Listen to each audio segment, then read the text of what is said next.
Clarita here, and I've got a new sponsor, DistroKid. If you want to release your music into the world, DistroKid's the easiest way to get your music into all the major streaming platforms, unlimited uploads, and keep 100% of your royalties.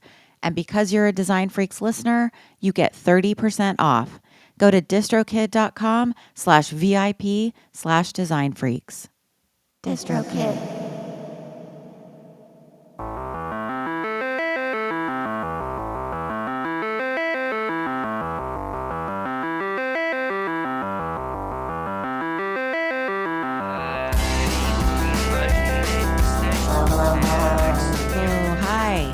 Welcome to episode 75 of the Design Freaks podcast.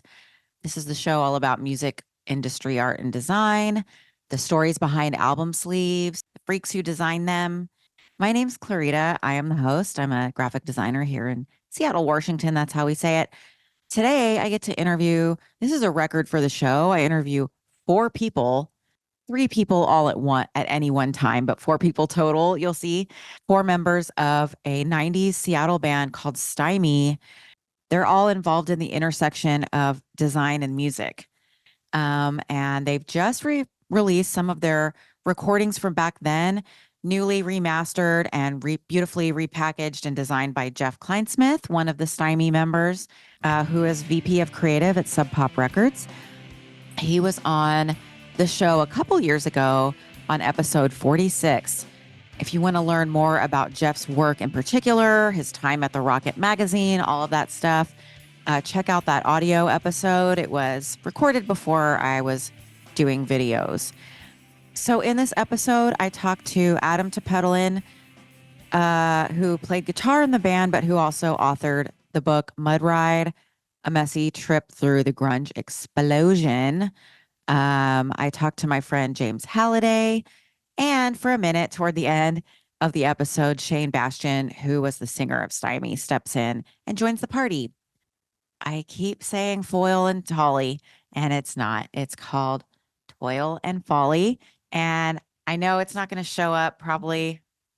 it's my background anyway. But the packaging is so nice. Yeah, you can get it at Bandcamp, and I'll have all the links in the show notes, and also at SeaTac Airport. Go to the Sub Pop store. I think it's really well put together as a whole package. I really love this episode. First of all, I love getting to know the sort of lesser known bands of Seattle's very interesting music history. Secondly, I'm a big fan of storytelling and design. I've taught a class about it. And I love how the packaging of this record tells the story through showing the flyer for every single show they've ever played. It's like a wallpaper that Jeff kind of designed out of all the flyers. I mean, looking at these is so almost frustrating. It's like, what if we could get in a time machine and go watch Forced Entry, Sleep, and Stymie at the off-ramp for $7 on Saturday, March 20th, probably 1993 or something. So yeah, 4 of the 6 members also worked at the Rocket magazine at one point back then. If you don't know about the Rocket, again, listen to Jeff's episode. If you're watching the YouTube, I'm going to put up a bunch of the imagery as visual components to what we're talking about, but I still got so much from them, like so many Dropbox folders. So I'm going to also try to put them up on my Instagram, and that is @_Design Freaks Podcast. And you can also find stuff at designfreakspodcast.com. Here's a photo in front of their house. So they sent me stuff after we recorded the backstories too. And so this one called Stymie Tour was taken in front of the house in the U District where Adam and Patrick lived and Stymie practiced in the basement. Sunny Day Real Estate lived a couple houses down. Interesting. Thanks for tuning in, friends. If you enjoyed the show, please share with other vinyl and design freaks. Leave a 5-star iTunes review so other people can find it. Like, review, subscribe, all of that. And for more music-related podcasts, check out ruinousmedia.com. And now, please enjoy my interview with Stymie. Jeff, James, Adam, and Shane.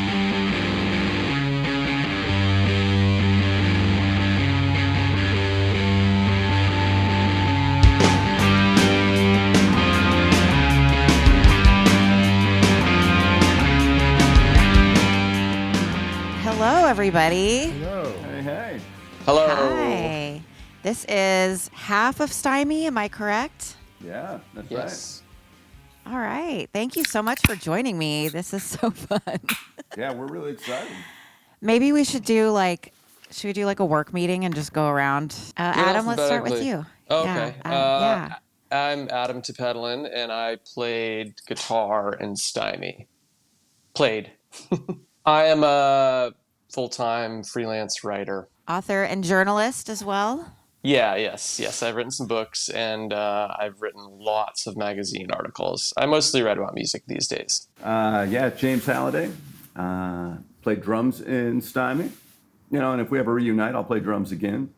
And I work as a creative director for a local branding design ad shop called Tether. I'm Jeff Kleinsmith. I play guitar in Stymie. I will play guitar in Stymie again when we get back together and tour.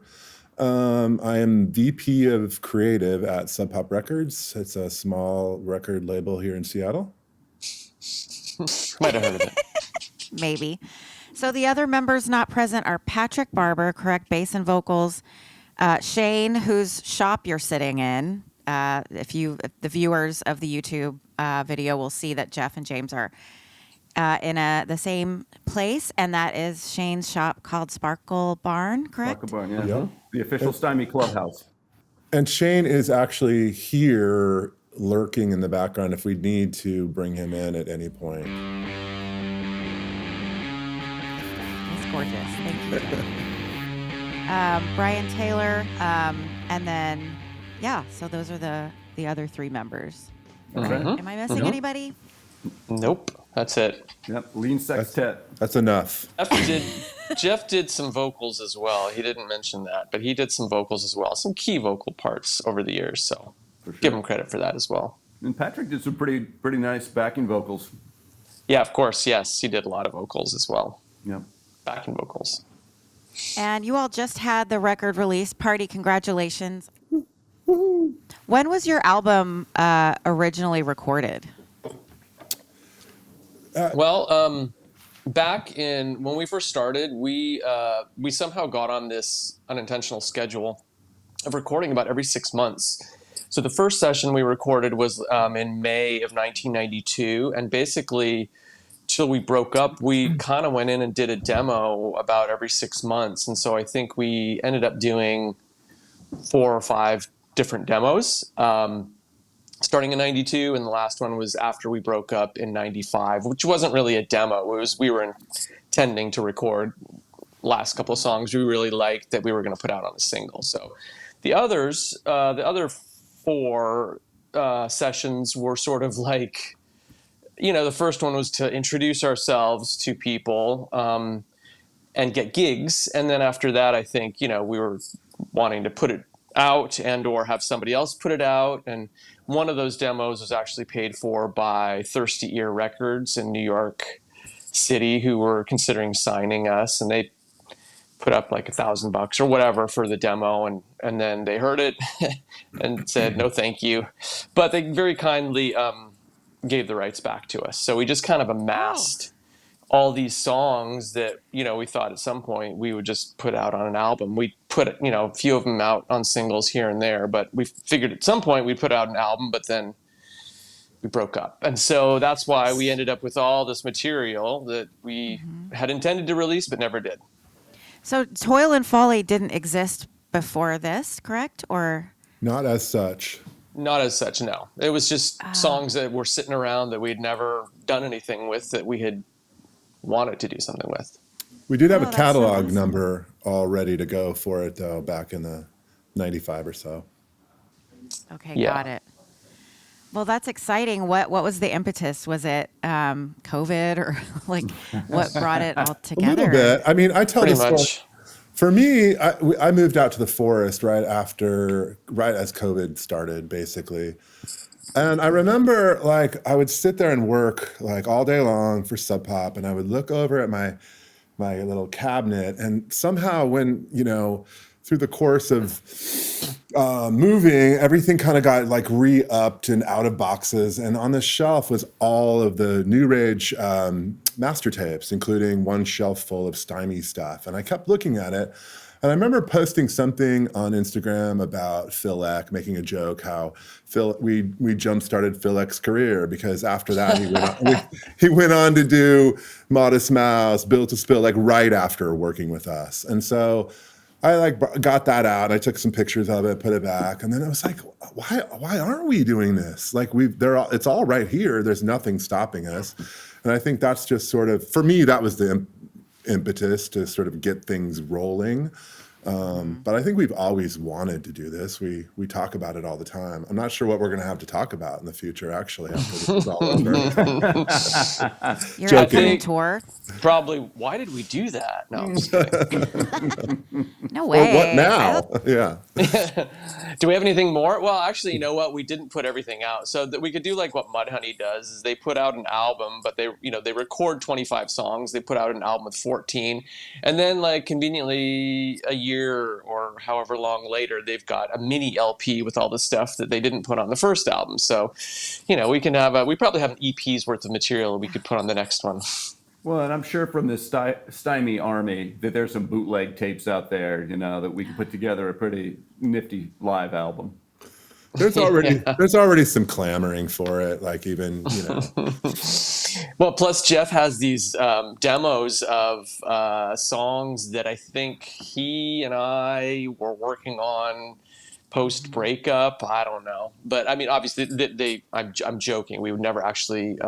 They're not releasable quality, but there was like we were still writing stuff, but just we were mostly using those songs to audition new players, for the revamped Stymie that we were working on, just me and Adam. No, we did the whole We did the whole like, oh yeah, we're breaking up, guys, we're breaking up, and then Jeff and I sneakily like just get another bunch of dudes to play. Oh my gosh. What are those tours that people do, farewell tours over and over and then they come back? Oh yeah. The Who. That's always a good trick. Well, we're going to follow the Share. KISS lead and create Stymie avatars, so that's how we'll be doing our touring in perpetuity. Can we preserve me now? Yeah, right.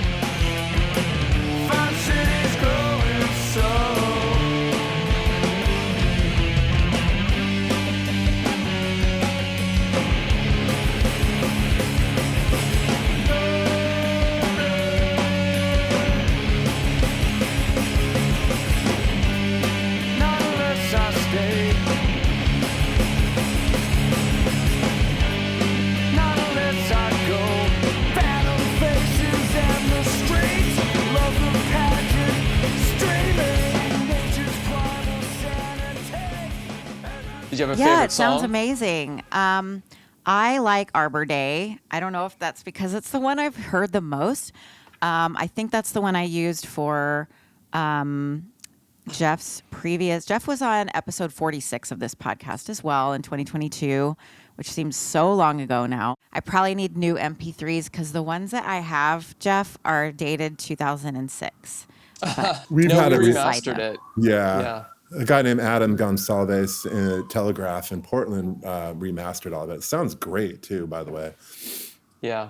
I didn't really know what you could do with remastering these days. I just thought it was like, sweeten up the guitar or something, but they can actually, it goes beyond that to almost to the point of like kind of remixing to a certain degree. They can raise certain vocals and whatever. So he did, it was interesting. I think, and we did that during the pandemic, which wouldn't have been my preference. I would have rather maybe one of us had been sitting in the studio with him if I knew, how much he was going to do to it. I'm not displeased with it at all, but I kind of wish that maybe we would have had a little bit more input on some of the stuff, but I didn't really know what mastering meant, honestly, but generally I'm pretty happy with it. Yeah, great. It sounds great.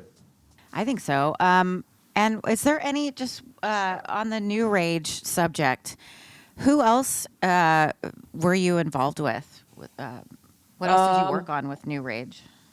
Well, we kind of started with this band called Daddy Hatebox, who had at that point, the ex drummer from Tad and the current vocalist from Coffin Break, the guitar player Oh. singer from Coffin Break, and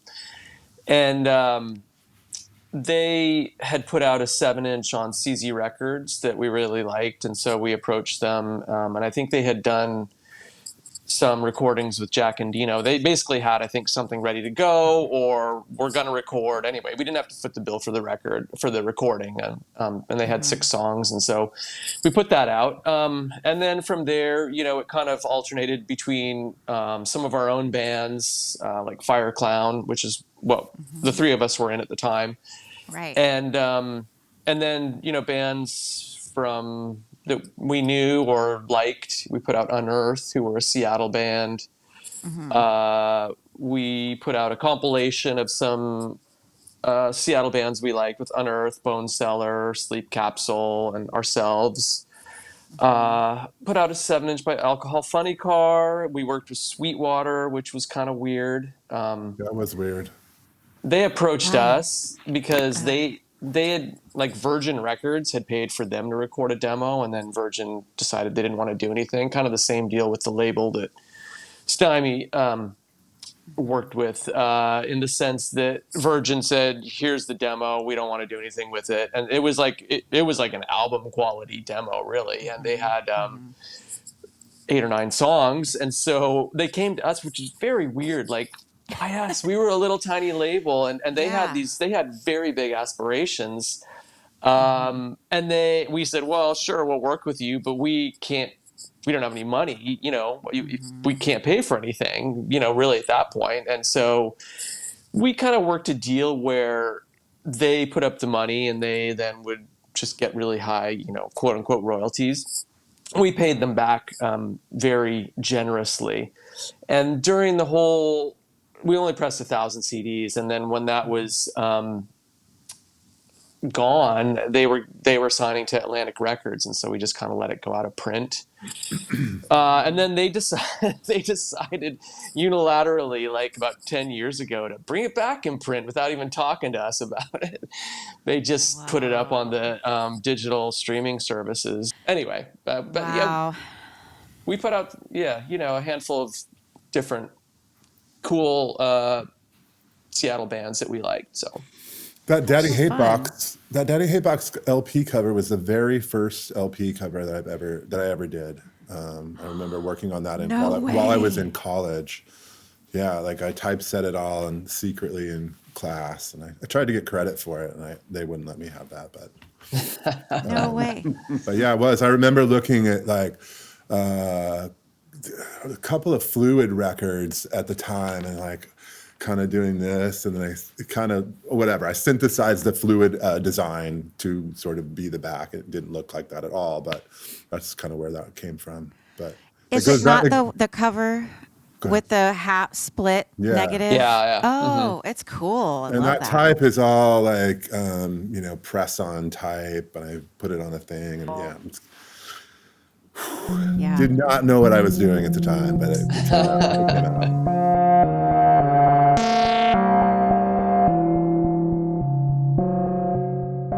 So did you all work at the Rocket together, or is that how you met? Not how we met. No. College. Yeah. We all met at the University of Oregon. I was from Eugene and was playing in bands, and through mutual friends, kind of that musical orbit of the city, I met Adam and Jeff pretty quickly. I don't know when is that, guys? 86, 87, something like that. Yeah, 86 or 87, yeah.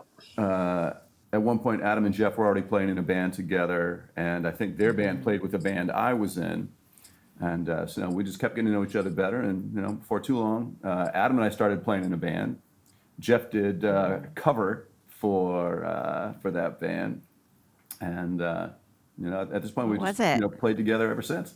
It was a band called Godbone, and that was it was just a cassette. You can go ahead and show them. Yeah, this was my first foray into music design. Pretty good. Yeah, pretty good. Sort of. I mean, I did posters before that the band that James is talking about that we played. Our band was called The Funeral Party. Adam and I were in, and we opened for James's band. So We all had a crush on James. I gotta say, like he was a drummer in a lot of different bands in town, and super sweet and cute. And we were like, we want that guy in our band.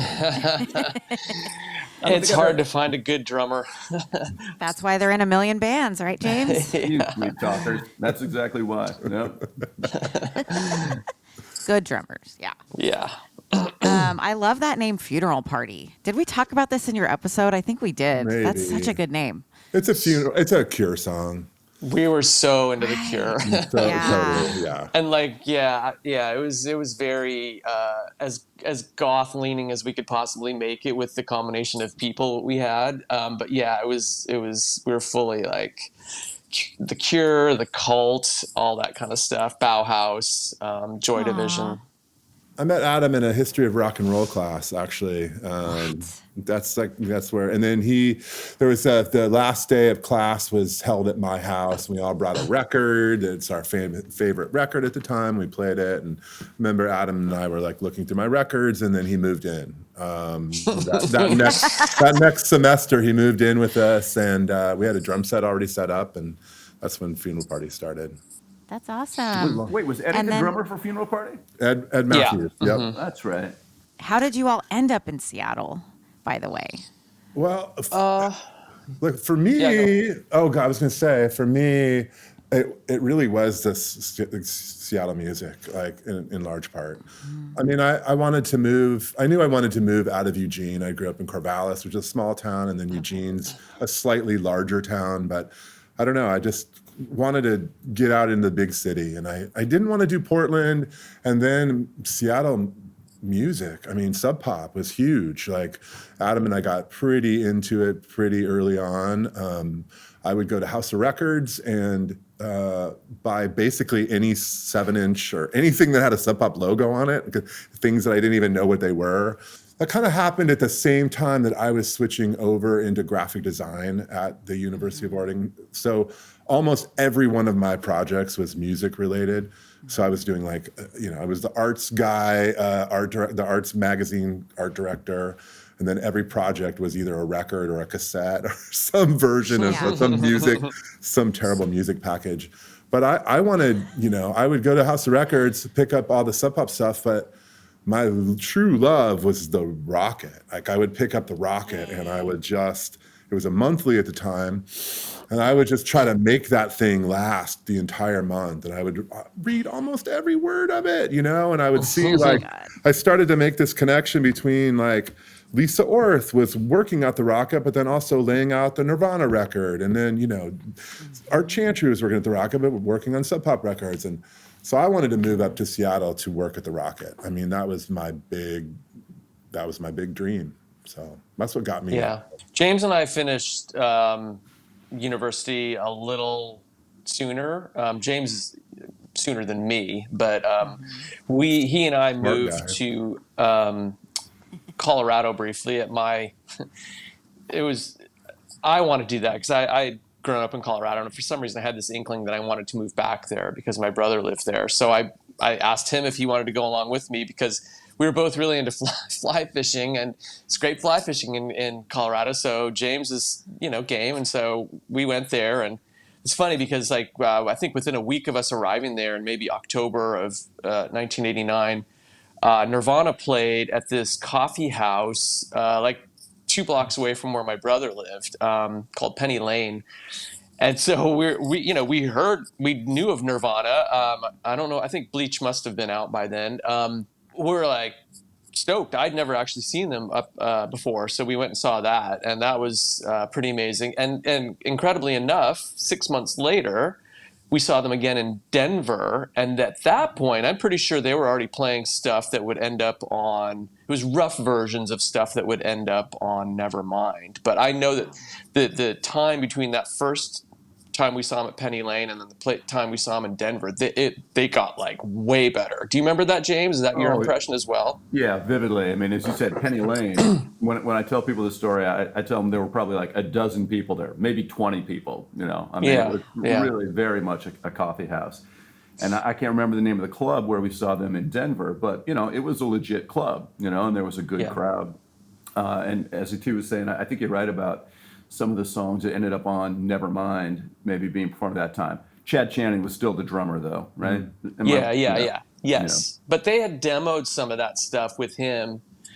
So I just remember like, wow, they were going in a different direction. The songs were super catchy, songs I'd never heard before. At that point, I just felt like I knew right away. So anyway, after 9 months or whatever, I think he and I were just like, I don't know, just couldn't see a future there or whatever. And also, I think there must have been some discussions with the other guys in Fireclown, because the three of us were in Fireclown, and we basically sort of, when James and I moved away, Fireclown kind of ended. And so I think there was talk of like, well, hey, let's all move up to Seattle together and start up Fireclown again. Because we had another friend that we all kind of knew from Eugene, and Jeff knew going back to Corvallis, who lived up there and played guitar. And so we thought, well, we'll get him in the band and move up there. So it was, I think we all realized that Seattle had a vibrant music scene, and we thought, let's go be part of it. So we all moved as a band. I think it was June 1990.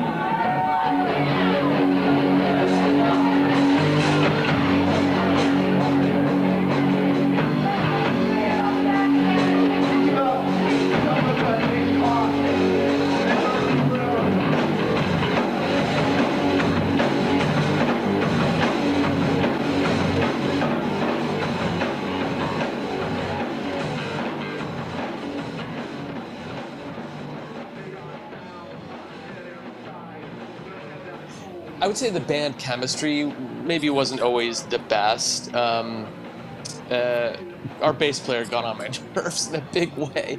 And he still does regarding Stymie, regarding Fireclown. So anyway, I quit at one point. Okay. And they continued on with another guitar player for a little while, but then they broke up, and then I don't know, we just found our way back to each other again. I honestly don't remember exactly how, but look, Jeff and I were playing together. I'm pretty sure of that. And then of course we'd want James to play in our band. And I think James was friends with Shane, our singer, who, cause Shane worked as a server at this bar, their restaurant that James frequented a lot, and I think they got to know each other there. And we heard Shane sing one time. I can't remember the circumstances. He was just jamming with some people, and we thought, we need that guy. And then we needed a bass player, and we knew the guys in Unearthed, and we just asked Brian if he wanted to play bass for us in both bands, and he was into it. So we just started as a 5-piece, and then Patrick was added 6 months later because he was one of my roommates. Okay. Well, also weirdly though, with Fireclown, kind of going back a little bit, we ended up adding a guitar player. This was before Adam left, named Brian Mabe, who I actually went to high school with and actually totally looked up to. He was 2 years older than me, and he was the coolest motherfucking punk rock dude ever. He had a shaved head and a leather jacket. I totally looked up to him, and somehow ended up in our band. Kind of weird. And then we added another guitar player to replace Adam, and this guy, Sean Tessier, who was so incredibly good, like weirdly, didn't he know like all the chords that existed and played jazz and stuff. And I remember having a few practices with him, and I don't know what the fuck I don't even know what you're doing. I don't know where to put my fingers on the guitar so that I match up with and we got a gig at Satyricon in Portland. And I wish we had video of it, because it was probably the worst thing that's ever been at the Satyricon. Not because we didn't know we weren't decent at our jobs, but like it was and that's kind of when that all went. Yeah, it was a disaster. It was a real disaster. All really nice people. Playing some weird scales, or what was going on? He had very good intentions. He was an amazing guitar player. Totally knew what he was doing, and could have been in a band, like lead guitar of a great band. He could have been in fucking Queensryche probably.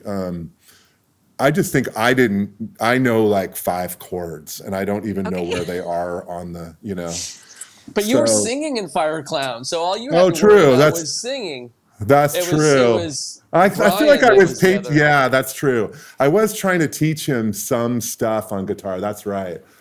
You're right. I didn't even, yeah. Well, I think one of the things that was common amongst all the bands that we've been in is that they always centered on being friends. You know, like we never put an ad in the Rocket or somewhere else saying, looking for, rock and roll singer with long hair, tight jeans, et cetera, et cetera. I mean, we lucked into one with Shane, but he was already a friend. And, as with Sean, who we were just talking about, he was already a pretty good friend of mine, and became friends of others. And as Jeff said, just an outstanding guitarist, a great guy.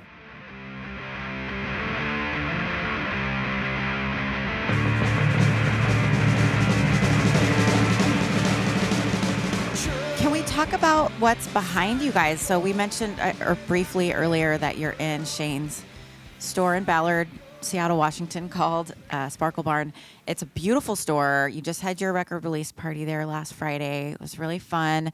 And I got to see, and I've seen images, digital images that Jeff sent me of the flyers and posters, but I love what you did with that black and white wall. Was that you, Jeff?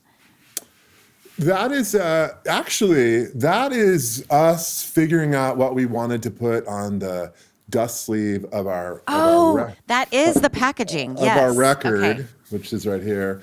I think Yes. it's funny. Like I feel like the record cover. We can talk about that later, but that came together Let's talk about that. fairly easily. But once we got into the inside, it was like, hey, this is kind of where we have our credits and all this, and now we're kind of telling a story.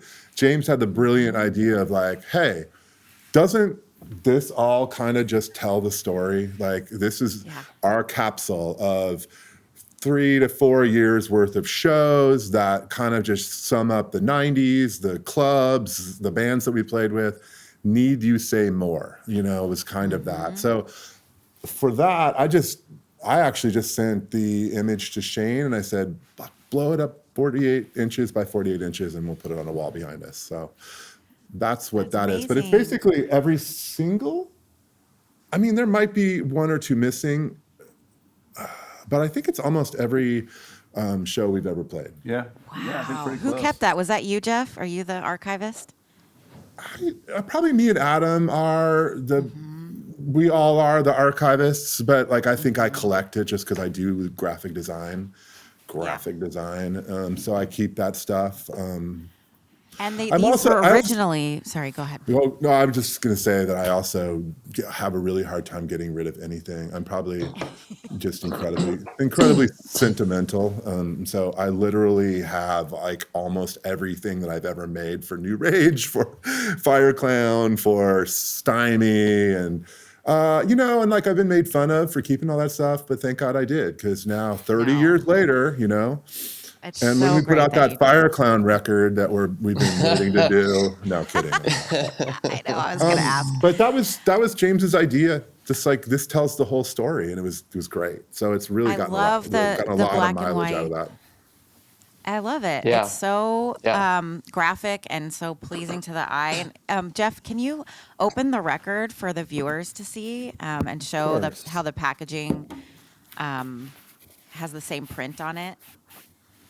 And we'll talk about the cover. While Jeff's doing that, I got to fanboy out a little bit. One of the posters here is a show we played with Tree People, which was a band at the time that I loved.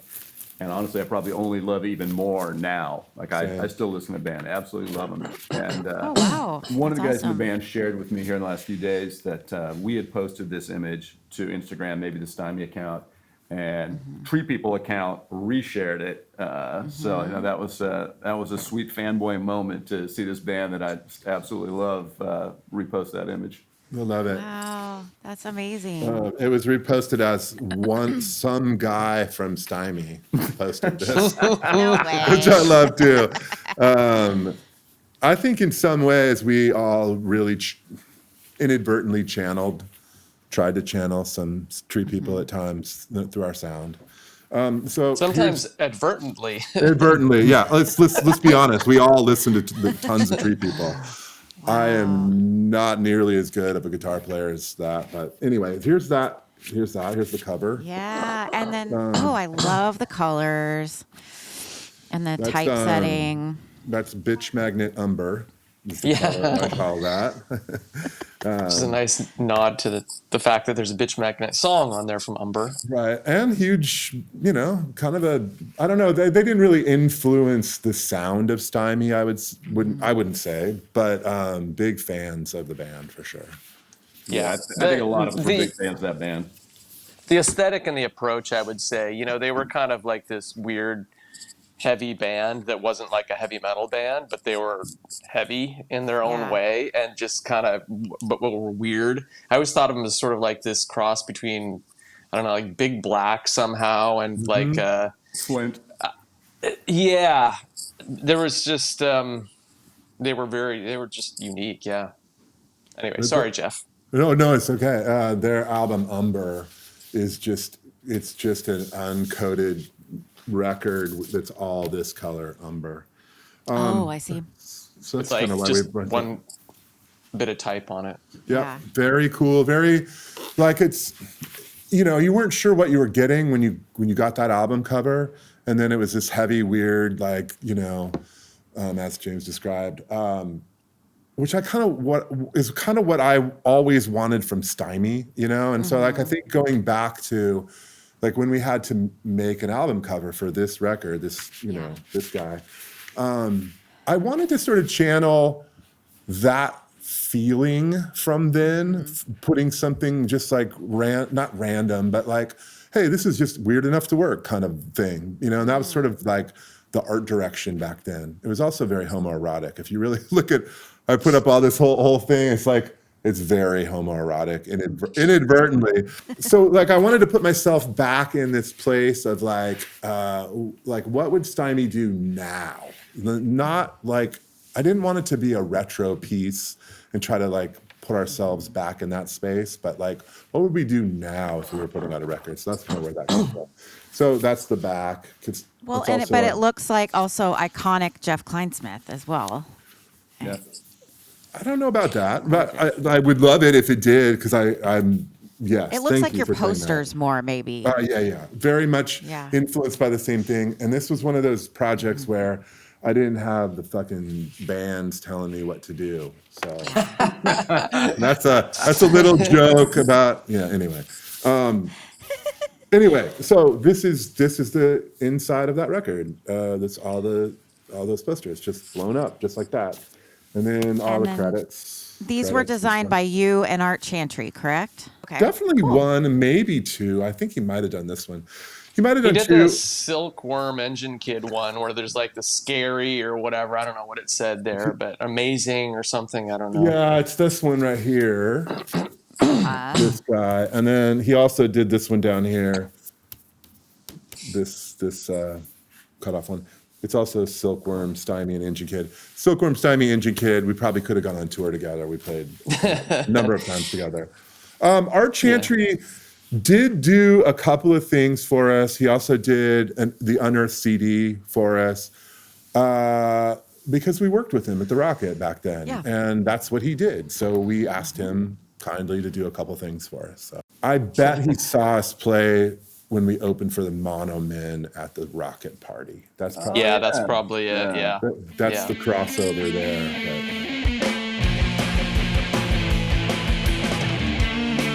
Stack my chords. Everyone leaving.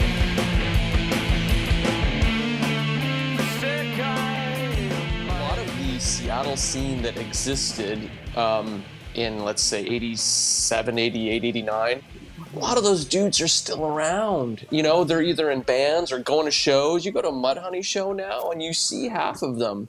So, I kind of like that. I have no complaint about that. I like that they're still, Seattle's kept them here. So, I kind of have, even though Seattle has changed dramatically, I have a lot of love and nostalgia for the area and from that era. I mean, how could you not? It was such an exciting, fun time to be in Seattle. we all have so many amazing stories from that era. You know, James, and I'm not sure, maybe Jeff was at that Nirvana record release party where where Kurt Cobain got kicked out of his own party, you know, and I was actually, I remember, I don't know if James, New Year's Eve, the first New Year's Eve, we were all in Seattle. It was 1990. We were down at the Pike Place Market, and I think we were intending to go to this show at this venue called Red Farm Films. And it was like Tad and Skin Yard were playing. Wow. And so we go to the door and they're like sold out. And for some reason, half of our party goes, okay, turns around and leaves. The other half of our party just walks right past the person who said sold out. And I was one of the people that did. I know Carl did. Maybe you did too, James. But No, I didn't. But I was there and I turned around. That would have been me. I went in. And I was like, one of my fondest memories of Seattle is when Skin Yard was playing, I was right up front, and Tad's giant head hit me in the jaw. And I didn't realize at the time, but I was bleeding, and I just was, I'd had a few beers. Yeah. And it was only later that I realized I had blood going down the front of my shirt. And Carl, who was the Fire Clown bass player, I definitely know that he was with me, but he was so intoxicated that I think I'm not sure how he got home to the apartment he was living with James in. I heard stories. I don't remember. Someone drove him? No, we were on a bus. He was on a bus with me and Katie all the way back. We had to separate from him a little bit. Oh, I was on that bus with you. Were you? Yeah. Yeah, I remember that. I didn't want to digress too much, but that to me is like part of my personal nostalgia for that Seattle, because that in a lot of ways, I think, I don't know, it was just such great times. I think I can see anyone, who's there during that era would have great nostalgia for it. I can't see how it would be otherwise. I'm jealous I wasn't here, but you all have done such amazing things since then. It's not like anyone's in danger of getting stuck there, but yeah, one of the things just fun. Sorry, go ahead. You hear about the Seattle freeze a lot. Like people will move here and find it difficult to find friends. And I never experienced that because we all moved up together. So we all had this amazing group of friends. If I wasn't doing something with James, I was with Adam and Carl. And, so like, I never really experienced that. And in addition to our band, tons of our other friends kind of all moved up right around that same time. So lots of great memories up here for sure. Yeah, 100%. And I would say, at the time we moved up, which was, as Adam was saying, 90, the Seattle music scene was still small enough that like you would show up at shows and all the people who went on to become big rock stars would be at those shows, and I remember getting a chance to meet some of those guys because we had a mutual friend and they were all as down to earth and as welcoming as could be. So it definitely made it really easy to assimilate because it felt like you were part of a shared thing, right? You were all really passionate about music. You were all kind of working your way up to varying degrees of success, but it made for a really wonderful sense of community. Mm-hmm. That's how it should be, I think. Okay, so I wanted to show the audience what's behind you, Jeff, if you want to show the posters. I'm getting dizzy. I don't know if you can tell what that is behind me. Give us a tour. But this right there is a superconductor poster that I blew this up off of the back. It was like like a gay porno mag that I don't know. It was like at the Rocket. I don't even know if it was mine or not. Maybe. But of course it was yours. I blew it up, and I did all my posters pretty small, the size, maybe smaller than the size of a laptop, right? Just on little boards that I cut out from Rocket boards. And then I blew it up, and our BSK blew it up for me and printed it. And then Shane went walking around town, Capitol Hill, putting them up, and people were yelling at him from across the street. And so from really far away, you can tell what it is. It's, you know what it is, right? Yep. But I didn't. I knew what I was doing, but I didn't know what I was doing. You know what I mean? I knew I was putting a penis and balls on a poster, but I didn't know that it was going to turn out quite like that. So, happy mistake. Well done. It was kind of appropriate just because there were so many penises in Superconductor, because there was Yeah. like 7 dudes in the band. That was the whole point. I did another one. It's not on here right now. It's the one over here. Anyway, but yeah, this is just some stuff like played with logos and stickers. Wow, cute. Those are all the singles right there. This is Cool. when. This is like the craziest thing in the whole world, honestly, that we opened for Ace Frehley. Like, right? Like, put that into some sort of perspective for a second. Like, my sixth grade self walking down the hall. Anyway, yeah, it's just some more stuff. This is our farewell. I'm so bad at this. Can you see that? Yeah. There we go. Yeah, I can see it. Yeah, we made a fancy. We made a fancy invite for our final show. Come see our last show. Aw. I think we got a label rejection letter up on that wall somewhere too. Yes, Oh, yeah. I read that. Yeah. There's that one. It's like it's pretty cool. I think I have one too. I can't remember the label, but I think I have one or two as well. Yeah. This is right here. Am I doing this right? Oh my God. That is an email from Adam from 1995 that I kept, of course, printed it out and kept. I printed out an email and kept it. But it's basically all the credits. It's because I'm 97 years old. It's all the credits for what would have been the record, the actual record that we're looking at here. But then it just never materialized. That's funny. Yeah, I remember doing that. It was overly meticulous. I do recall that. Like, I'm the one that gets into like, okay, well, this was recorded by this person, but mixed by this person on this date, in this studio, and yeah, blah blah blah blah blah. Adam's our Official historian. yeah, he's really good at it, as you can tell too. He can remember everything.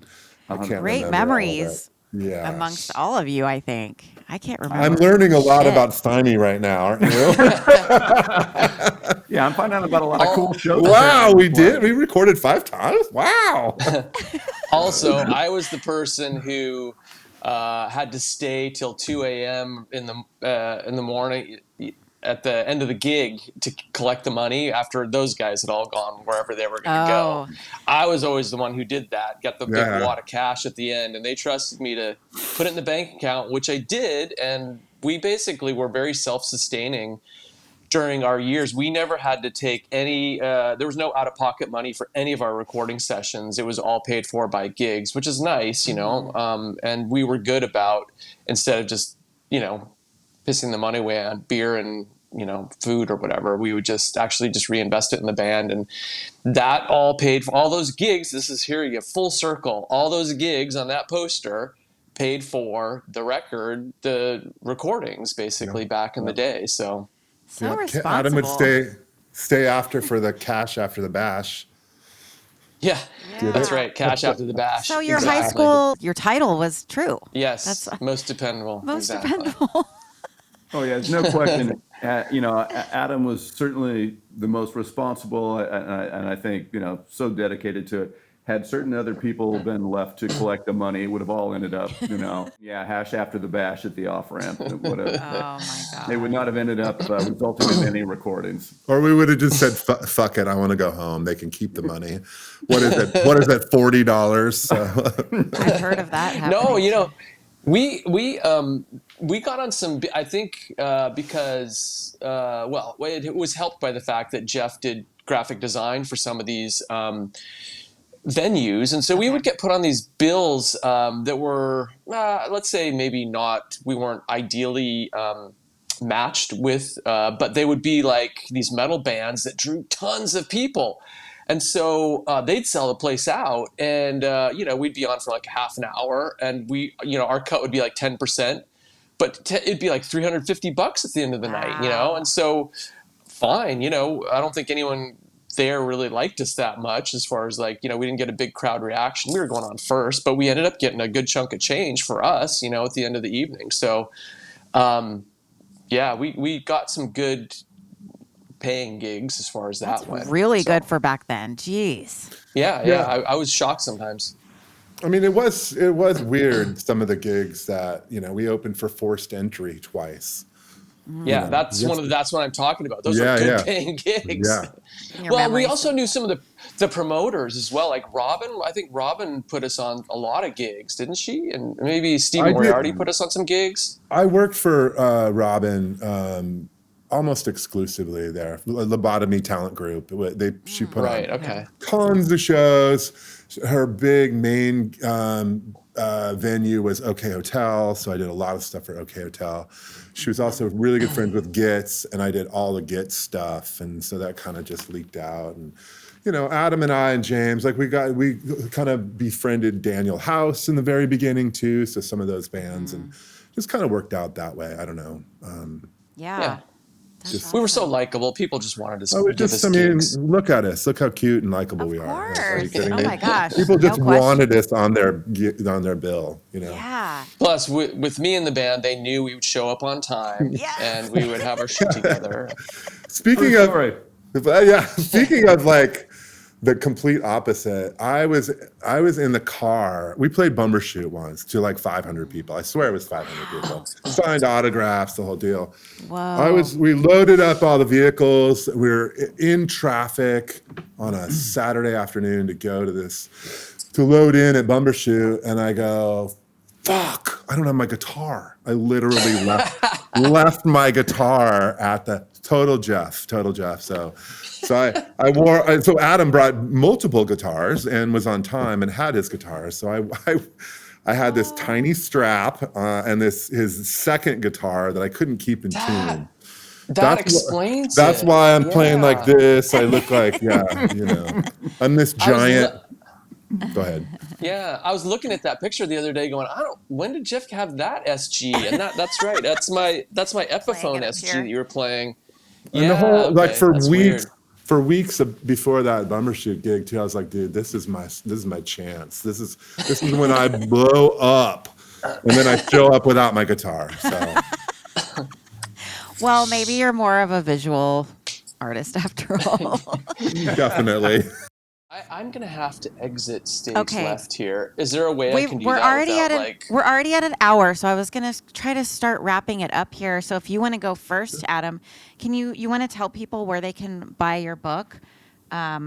Yes. Mud So Mud Ride is available at all indie bookstores and through obviously like online retailers like Barnes and Noble and Amazon. Makes a great gift. So yeah, thank you for having me on, and Thank you it for was joining me. Great chatting Yeah. about all this, and it's great to see you guys as well. Bye. Nice to meet Good to you. see you, See man. ya. See you. Bye. Okay. And then- At some point before we all sign off, we got to have Yeah. Shane at least kind of parade. Oh, behind us. definitely. Yeah. Hey. Of course.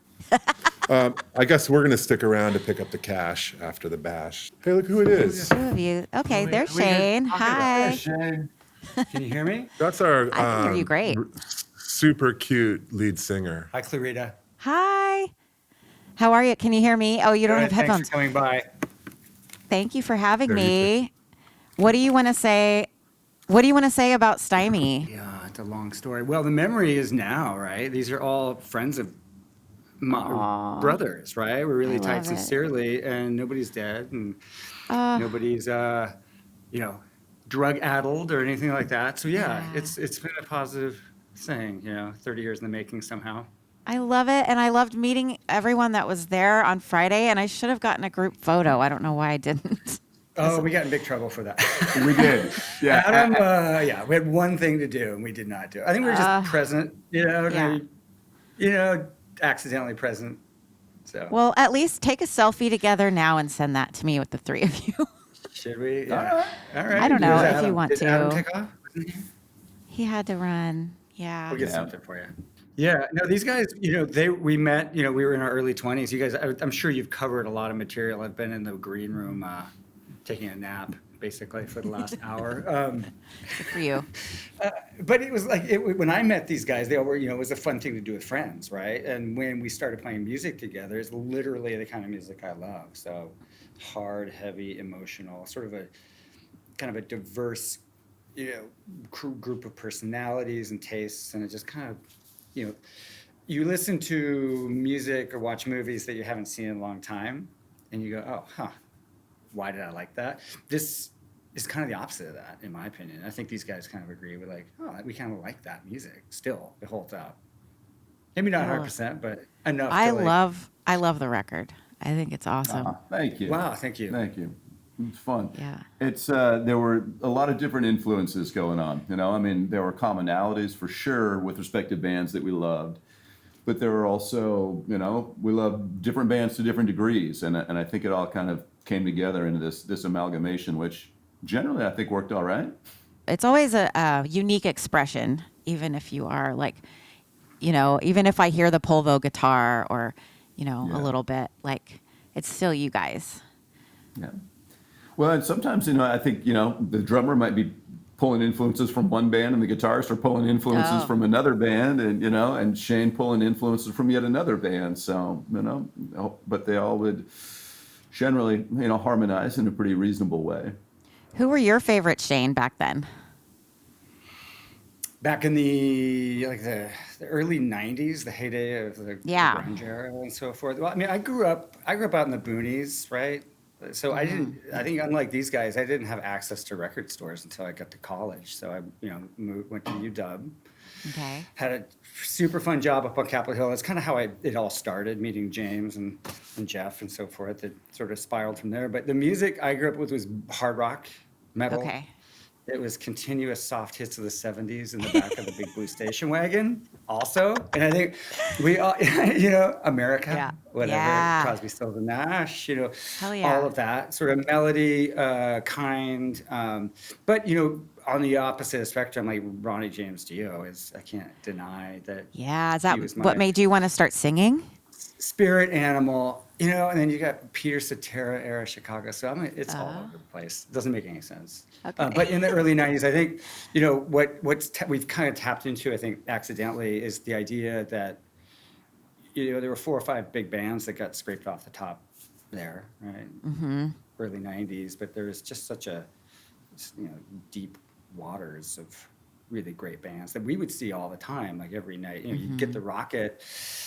And you'd start circling the days and the shows, and Wednesday, Thursday, Friday. It could be any night of the week, and so you could just put yourself out there, and that's kind of how it worked. And we didn't have any phones, and I don't know how we ended up meeting each other. How would you meet at the off ramp to see, Fluid, or how did that happen? Yeah, Shane, I think that's such a great point. That of course everybody knows about the bands that went supernova, out of Seattle in the early to mid '90s. But there were so many great bands that unless you were part of that scene or you're just a serious hardcore, early '90s music fan that most people don't know about, there were really terrific bands. Like these are the bands that will be probably lost to history, but at the time were truly some of my favorites. That sometimes we'd get to know them, sometimes not. Sometimes we'd share stages with them, sometimes not.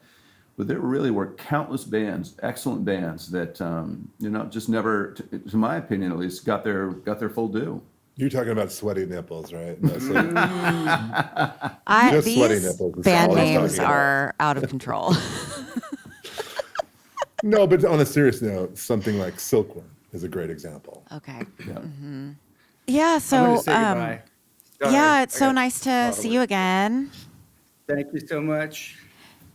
Nice to see you. I could see Sparkle her. Barn. There you go, brother. Yeah, go Spark. Go Sparkle Barn. Yeah. So, Yeah. what is everybody? What else do you want the listeners and the viewers to know about Stymie and where to get the record and all that? Jeff, you might have to fill in the blanks about where to get the record. Yeah, I mean, right now,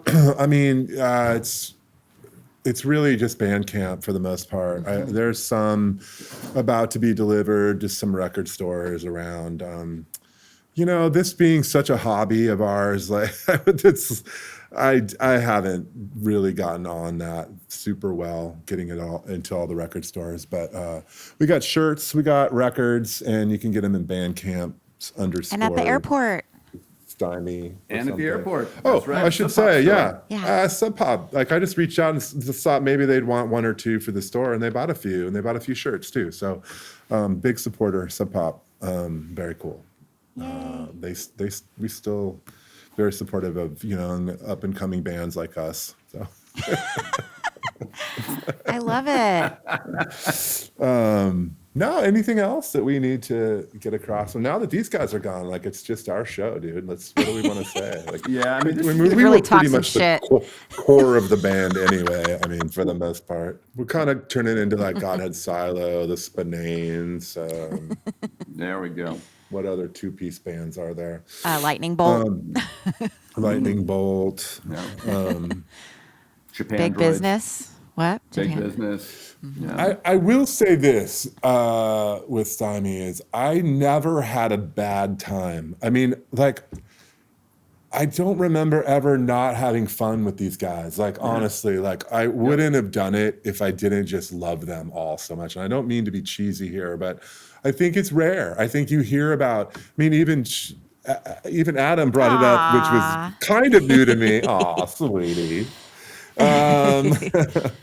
Like there was something in Fire Clown, like I don't really remember that exactly, but like I just don't, there was just never, aside from like forgetting my guitar, or missing my girlfriend on tour, I just had such a great time in this band. And I think that's what made it so fun and easy to do all this, because it's kind of hard and it's kind of expensive. It's kind of, it's just kind of like, there's a lot to it to do this, but it's just so much fun and such a great thing to do with these guys. I mean, especially Shane, James, and I would go to OP and just talk about Stymie and come up with all these ideas and stuff. And it's finally happening, and it's pretty cool. Oh, I'm so happy Yeah. for you guys.